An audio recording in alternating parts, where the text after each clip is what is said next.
Hello, everybody, and welcome to the Crypto Hipster Podcast. This is your host, Jamil Hassan, the Crypto Hipster, where I bring you founders, entrepreneurs, executives, thought leaders, musicians, artists, authors, you name it, all around the world in crypto and blockchain. And today I have two amazing guests. This is going to be an awesome interview. I have two amazing guests with us today. The first man is Jathin Jagannath. He is the developer advocate at Cartesi. And my second guest is Awosika Israel Ayodeji, who is the program director at Web3 Bridge. Gentlemen, welcome to the show. Thanks, Jamil. Thanks for having us today here. Really excited. You're very welcome. So I'll start with you. Yeah, thank you very much. You're very welcome. You're very welcome. I'll start with Jathin. I'll ask you first about your background and if it's a logical background for what you're doing now. And then we'll ask Awosika that after you're done. Yes, so the road hasn't been straight for me. It's kind of zigzag, but I'll try to articulate to the best of my knowledge. My background is in physics, but I was into the computational material science, where I used to simulate materials. And I also had a startup of my own for 2 years in the same field, in the personalized health tech field. But my first introduction to blockchain technology was a hobbyist miner during my university days, where we used to mine Bitcoin just for fun. I didn't think much of the technology back then. But after COVID, I realized that what kind of power the centralized authorities hold and how powerless normal individuals are rendered in case of adversity. So I started believing in the decentralization dream that blockchain technology brings into. So I started taking it much more seriously, and I explored layer ones and layer twos, and I also did quite a bit of freelancing as a developer for different protocols. That's when I got completely hooked onto the Ethereum stack and how rollups are making wild applications possible. So I got into Cartesi, and the moment I understood Cartesi, I was hooked. I really loved the project, and here I am advocating for Cartesi now. Awesome. Awosika?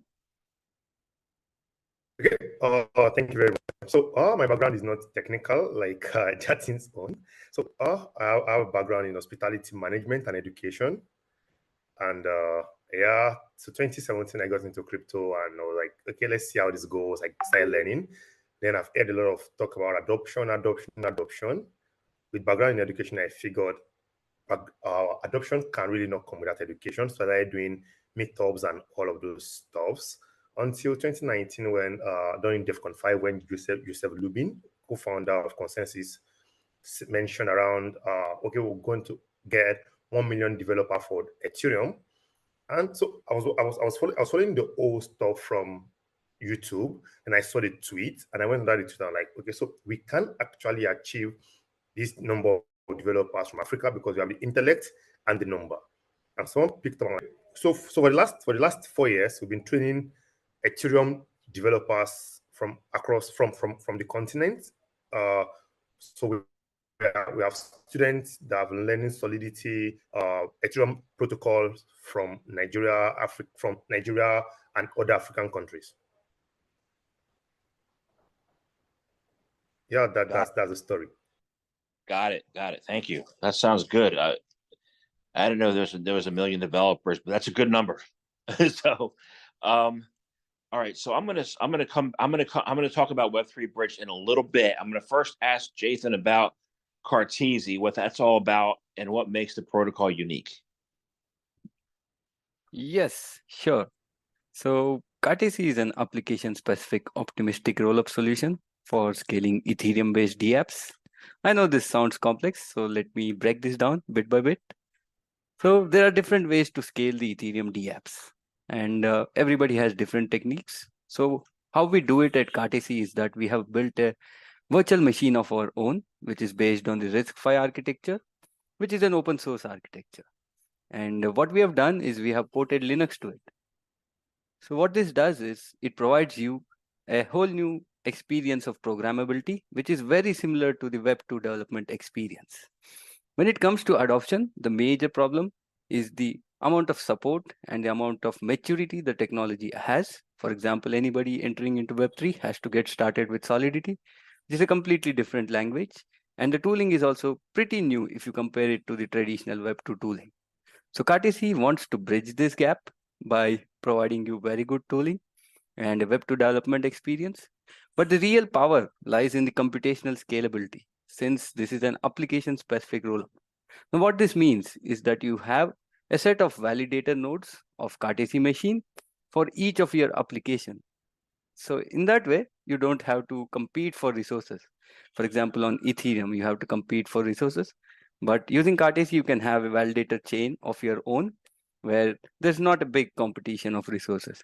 And I also mentioned the word optimistic, which means that you can finalize the transactions even with a single validator node, since it's an optimistic rollup solution. So you can have a single validator node running your DApp logic, and you can finalize the transactions, and while still maintaining the base layer of security using any underlying EVM chain. So put it in a nutshell, Cartesi offers you unbound computational scalability and programmability using a Web 2 development environment. So I know this is a bit confusing, but if you have any questions, definitely you can ask.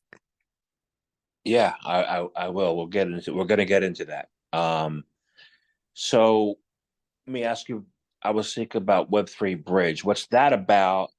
What makes it uniquely positioned in the global blockchain industry? And then we'll talk about the collaboration after that. All right. Thank you very much.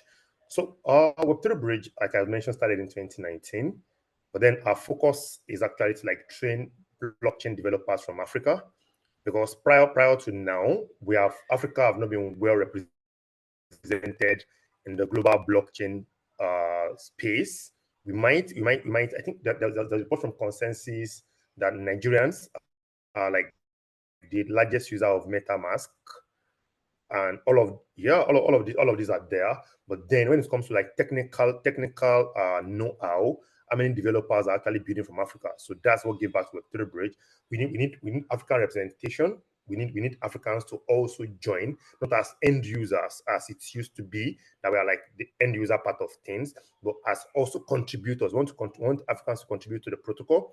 We want us to contribute to like building the product and all. So that's what Web3 Bridge has been doing. Our goal is to intentionally train developers who also contribute to the global scheme of things. We want to shape how the languages are written. We want to shape how these languages also affect how we use the protocol. So that's what we do at Web3 Bridge. We've been training for the last 4 years, I've mentioned. We have students all out of Nigeria, Zimbabwe, Uganda, Kenya, South Africa, Ghana, and I think about eight other African countries. And that's what we do basically. Our goal is also the more we understand how the blockchain works from a development point of view, the more we can build solutions that are needed in Africa, because not all solutions that play on the global scale are actually needed in Africa. Our problems are not the problem from the West.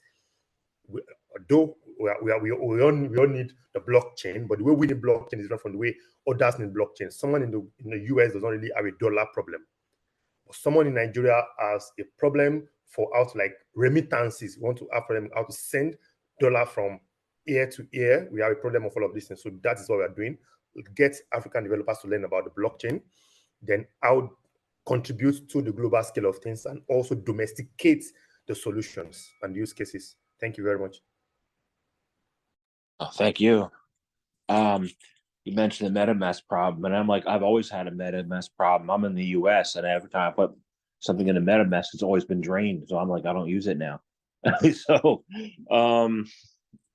but this isn't about MetaMask, it's about the Web3 Bridge team, right? So I want to talk about this question to both of you and see, get your thoughts and toggle this back and forth. And, what does the collaboration with Web3 Bridge team look like in this 8-week masterclass in Nigeria this coming January, and what can participants generally look forward to?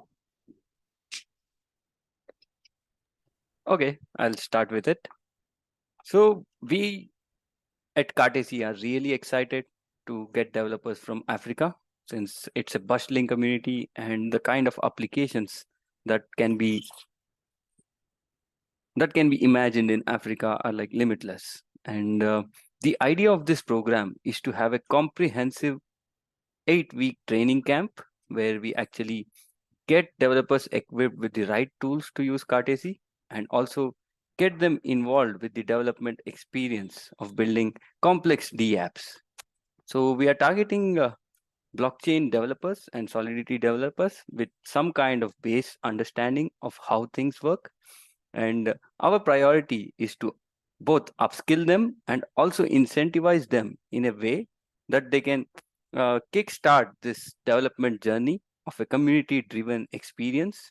And Cartesi just wants to act as the catalyst where the community actually identifies what's missing in the ecosystem, and they pitch for building something which adds value to the ecosystem. And Cartesi just provides them with different initiatives. For example, we have started a very new initiative called DevAdl Seed Grants, which is a initiative to provide funding up to $5,000, which is very small amount. But what we are expecting is anybody who wants to get started in Cartesi, they can straight away apply for this with a new idea, and they can build a small prototype which is incomplete.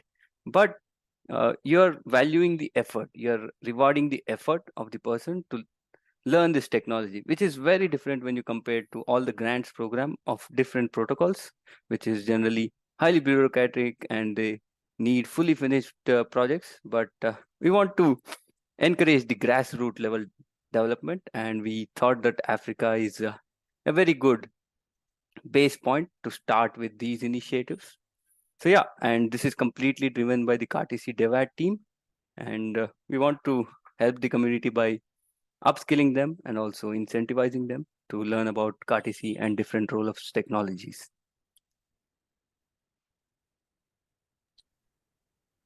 Awosika? All right. So I think one of the things I've not mentioned is that Web3 Bridge runs an in-person and an online program, remote and in-person program. We have developers in Nigeria, and we have online students also. So one of the reasons why I believe this collaboration is working is because so far we have the largest number of Web3 developer community in Nigeria and in Africa. We've trained well over 800 to 1,000 developers and are fully graduated, because we have a program where we evict and all. Like, our numbers are proven, our numbers and our developers that have graduated from our program are like, there are people you can point to. You know, that we say you have trained a number of programs. We have trained 10,000 developers, but we can't find any of them. Our numbers are proven, so it makes sense that Cartesi is working with Web3 because we have a proven number. We have developers that have experience over time. Our boot camp is a 16-week boot camp where developers like go through 16 weeks, and if you have a 16 weeks, 480-hour minimum class time, and within the time you are the minimum contract, smart contract you are allowed to write is 22 in 16 weeks. So I really like moved from, then we do a lot of product review, we do a lot of like smart contract audit and all within these 16 weeks with a comprehensive bootcamp.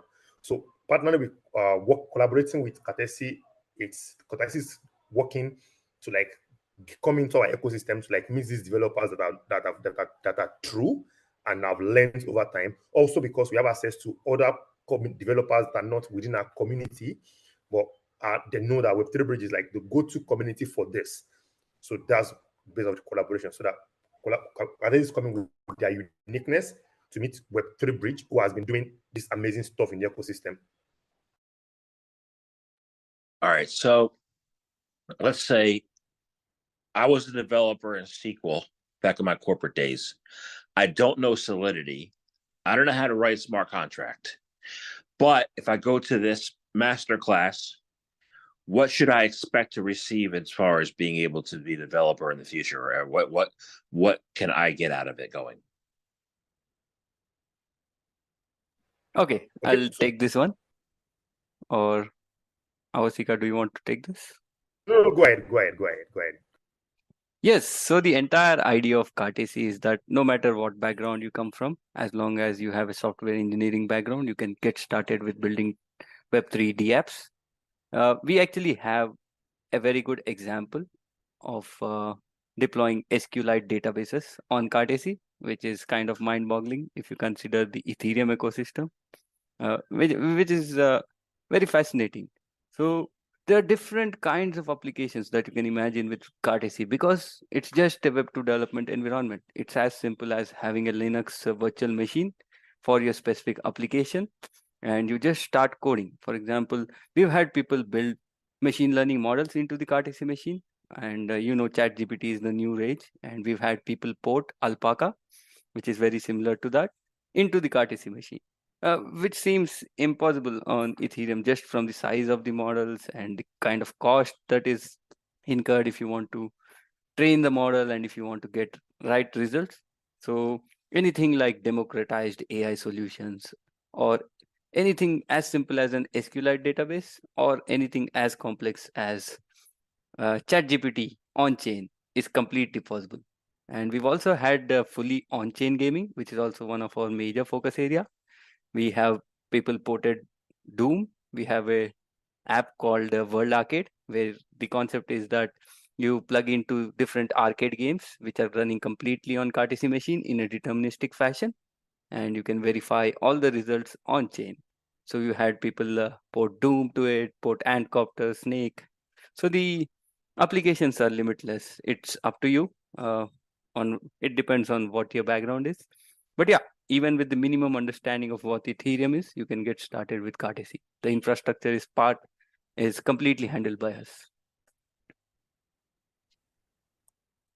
Awesome. Avasika, anything to add?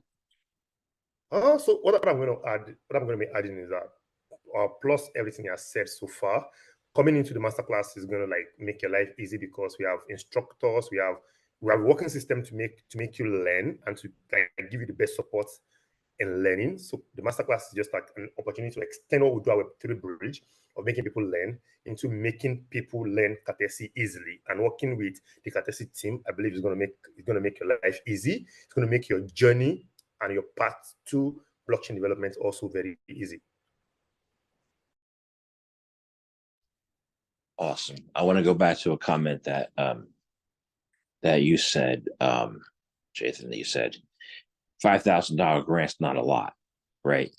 We all know that in crypto, 5,000 can become something higher, right? So, why is the grant program beneficial? And, you know, why can that be an added bonus here in this coursework? Yeah, that's a very good question, actually. So let me give you a reference point of why it is beneficial.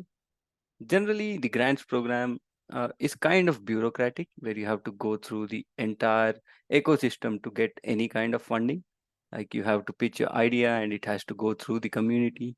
And if the community voting allows you to uh, build your idea, then you have any chance of getting funded. And still it depends on your milestones, which are kind of difficult with an experimental technology. You never know what kind of problem you run into because the technology itself is incomplete. Sometimes you might have the best idea, you might have the best team, still not be able to complete the project just from the fact that the technology is evolving and there are many loopholes which have to be covered. But the idea of DevAd seed grants is that we are not actually incentivizing the end result, but we are incentivizing the effort. We want people to actually learn about the technology. And even if they have any rough idea of what they want to build, they can still apply for a grant because there are 100 and 1,000 technologies out there which are rapidly growing. But how do you actually choose which technology to invest your time into? So keeping that factor in mind and the limited time that the users have, what we want to do is we want to incentivize the learning journey rather than what end product they are building. which is actually what developer advocacy is all about. It's about incentivizing and upskilling the community and kickstart that circle of community-driven development where the community comes up with ideas, contributes to the ecosystem, and they get incentivized for contributing that. And this cycle repeats. So I hope this clears a bit of fog, but yeah, if you have any more question, I can answer that. No fog here. The area that is foggy though is institutional adoption, right? A lot of institutions are still on the sidelines awaiting a Bitcoin ETF in the US, right? But there is slow adoption. So as institutional adoption continues slowly right now, why must we continue to build solutions that enable sovereignty, self-sovereignty, while ensuring security for everybody? That's the most relevant question considering the current crypto landscape. And I hope you don't mind if I go a bit lengthy or in detail regarding this. So first of all, I'll start with the terms sovereignty and security and how Cartesi addresses that in detail. So Cartesi has a modular architecture. Like as I mentioned, what we have effectively done is we have separated the execution layer from the consensus layer, the data availability layer, and the settlement layer. These are the 4 layers which actually constitute a rollup in general. Like you need to have these 4 layers. So in general, Ethereum in the mainnet, everything is handled by the Ethereum network. But the concept of rollups is to actually separate the execution layer off-chain into different technologies and still maintain security and data availability using the underlying blockchain. So Cartesi is modular in the sense that not only is it deployable on Ethereum mainnet, but it is also deployable on any EVM compatible chain. For example, it can be deployed on Arbitrum, it can be deployed on Optimism, it can be deployed on Scroll, you name it. Anything that is EVM compatible, you can deploy the Cartesi rollups framework and have the Cartesi machine interact with that. So we provide this modularity, and sovereignty is something where you have complete control of your assets and where you can have the confidence that all my assets are actually in my possession.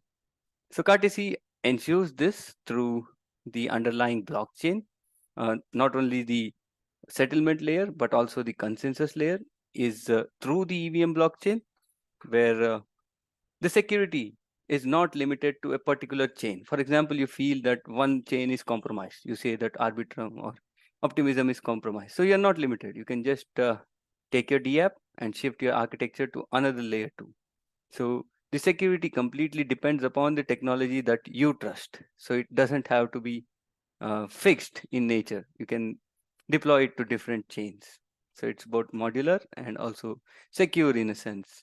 So it can be also deployed as sovereign rollups, but let's not get into that. But yeah, we can deploy it as an L2 and also as an L3, not just on Ethereum mainnet, but also on any layer 2 scaling solution that you can think of. So that is how we actually address these 2 issues. And coming to the point, why do we need this? So when it comes to financials, people are really picky on the security thing. They need complete control over their assets because many trading platforms are custodial. That means that they hold your assets and you do not have complete say in what to do with those assets, which is kind of tricky. But as a roll-up, you can definitely mitigate that in a sense that it is held by the smart contract, the roll-up smart contract that you are deploying, and the security is maintained by your own smart contract that you're deploying on the EVM chain. And also, as you mentioned, the adoption is very slow because the big corporates and large institutions are the last movers. They never go for experimental technology or new technologies just from the fact that the amount of value that is at stake is huge. So you cannot just jump into any experimental technology. It has to be time tested and it has to be compatible with their existing systems and processes. So I think Cartesi has a pivotal role to play in this particular sense, because most big institutions have a Web2 tech stack, and shifting completely to a Web3 tech stack is kind of difficult. But Cartesi actually wants to act as that bridge where you can transfer your Web2 tech stack and still make it Web3 compatible. For example, if you have any kind of machine learning model or any Web2 tech stack that is already completely tested, fully bug-free and running in production, you can build it on Cartesi machine and make it Web3 compatible. So I think Cartesi has a role to play for institutional adoption. It will come, but it will come with the blockchain security guarantees and ease of transitioning between Web2 and Web3. Yeah. I'm going to ask the same question to Awasika, but I'm going to add something else. I used to work at AIG, which is an old insurance company, and a lot of the U.S. companies are old, and they're not going to be able to shift, easily to Web3. I want to get an idea of how Web3 bridge team can help, and then what do you see as the future for Nigeria in this world of up and coming, companies and being a go-to leader for developers as your institutions are newer. Thank you very much. So I think one of the mistakes that one of the things that all of us are working towards is the next billion user. However, as we drive this next billion agenda, we need to also understand that we need to grow from the base. So for Nigeria, for example, the primary problem now that people are facing now is remittances. People need to so presently now there's a dollar problem. Naira keeps depreciating towards the dollar, and everyone is trying to see how do I safeguard my money. So people now save more in stable coin, USDT and all. If you are sending money to Nigeria, for example, through the bank, it's crazy because if you send $1 through the bank, what you get back is smaller, it's smaller compared to what you should get if you use cryptocurrency, you swap through Binance and all of those stuff. So the first major problem everyone's trying to solve now is remittances. How do I send money through USDC to Nigeria and get the actual value for my money? So from a development point of view, I think these are the first major problem. Like USDC is gaining weight. The P2P platform. The reason why Binance as a platform is gaining momentum in Nigeria is because it's solving the base layer problems. So my thinking personally is that while we are all thinking of the institution, we solve the AI, we solve the this, solve that, there are basic smaller problems that Nigeria generally want to solve. That's why there are more fintechs now in Nigeria that are doing stuff so. It's like everyone is saying we can use blockchain for data, we can use blockchain for security. The first major problem everyone wants to solve in Nigeria is funding. How do people get to send their money from the US and get to Nigeria at the same rate? On ramp, off ramp. That's the first major problem here. So we need to, as much as we want to get all the institutions in, we need to actually open up the system to understand what actually works here. We had a meeting on Sunday, and someone was talking about what can Web3 do in public health. And since that day, I've started thinking around it. Truly, so most of the problem we can use is data security. So now, a number of the players in this field does not really understand blockchain, understand Web3. So as a developer-focused community, as a company, our first thinking is, how do our developers are able to communicate their code in a very simple language so that most of the bigger players that are coming from, let's use AIG, for example, do not really understand the technology, but they want to use it. So we need to simplify the technology enough for anyone to be able to pick it. There's this thing we do in the whole blockchain space where we have big grammar, big terminologies, and big jargons. We need to simplify all of this and okay, so we need people to get to the point where they use blockchain products without knowing that they use blockchain products.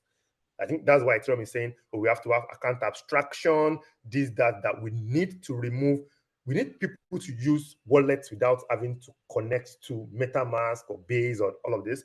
Just need them to be able to use their email addresses, while the underlying tech is still blockchain Web3 focused, but on the front end, users do not really care about what they use.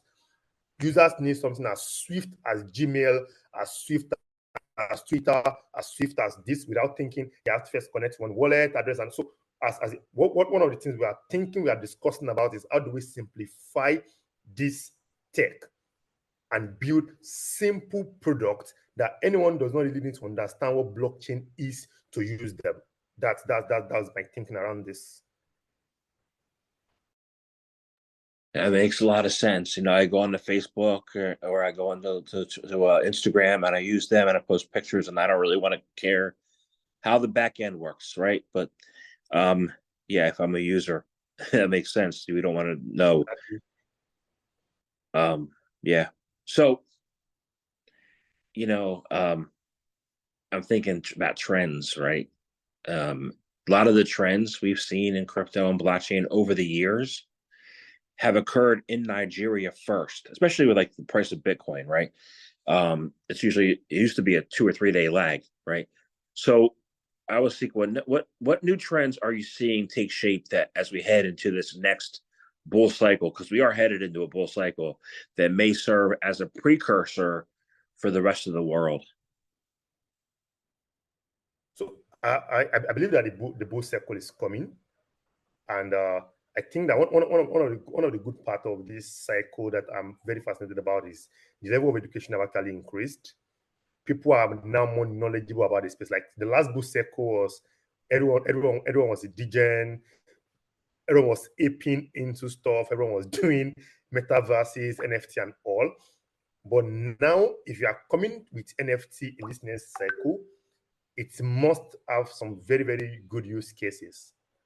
Like people now understands that nobody wants to lose their money anymore. Like everyone is now wiser than they used to be. So I think the next cycle for me is we're going to see a trend of increasing Aka houses. Aka houses, because now everyone this bull run is going to be attached more to the level of development of the ecosystem as against all shitty NFTs and all. So Aka houses are going to increase. I think there's a lot of communication around Aka houses and all here because everyone wants to get developers into the Aka house, like Aka house, so that they can build real stuff. Like we're going to see more trend around real stuff. NFTs is still going to come. People are still going to degen because everyone's going to make money. But then I think there's going to be more sense of technical improvement. There's going to be sense of quality product. Like a lot of products are going to come into the ecosystem that, yeah, this is a good product. This will drive adoption. Like wallets are getting more simplified as against what we used to have, where all wallets are just like, we have to use MetaMask, we have to use like this. Account abstraction is going to be a thing in this new time because everyone wants like everyone wants to make their front end more Web2 inclined. So these are the trends I'm expecting. I know that Nigerians are going to ape into stuff because they want to make money. But then I'm sure that with the conversation we've been having now, there's going to be more technical aping. People are going to ape into Cartesi because they want to get the grants to build products because they know that with the bull run come, the value you bring to the table is what is going to get you your next $20,000 grant, $50,000 grant, and keep you going till you raise your money next. Because nobody wants to miss this bull cycle. So I see a lot of quality trends, like looking at registration for the Cartesi Masterclass alone. The number of people looking to get into technical stuff has now increased because that is where the next money is going to be. I agree. What do you think, Jathin? Yes, we are betting big on Africa and the kind of potential that Africa holds for adoption and also for development of unique applications. So we are going all in terms of Africa. Like it is completely spearheaded by the DevAdl team, and we are pretty excited to actually get involved with the community, introduce Cartesi to them, and also incentivize them in some way to learn about the technology and also keep building on our technology. So yes, I'm very positive. And then you're in India and your dev team's in Brazil. So what other trends around the world are you seeing, as we head into this next cycle? I think there is a lots of excitement. Now people are focusing more on terms of applications rather than on protocols and technology itself. People are more interested in what kind of change in the real world that we can bring other than the banking system, which has been going on for so long. So we are seeing a big trend in shift of focus towards application driven development. Like what exactly can we build, which is going to be the next big thing. Especially in Cartesi, we have so many people trying to get machine learning and AI models in a deterministic fashion because democratized AI is the need of the hour, especially since it is completely centralized and only a few companies have access to the biggest models and the biggest user base. So people really want a democratized version of AI, which is censor free and which is misinformation free. So we've seen many people trying to get into machine learning and AI combined with blockchain. But it's really exciting time. Like the entire world is like a boiling pot, which is almost about to come up with a very new innovation. So yes, we are very excited. Awesome. Yeah, I see a combination where I said I see a combination of AI. I see, people getting excited about NFTs again, and then I also see degen activity, where people are going to gamble, and they're going to do that anyway. you know. So what are you both looking forward to the most this coming year, and then how can people find out more information about you?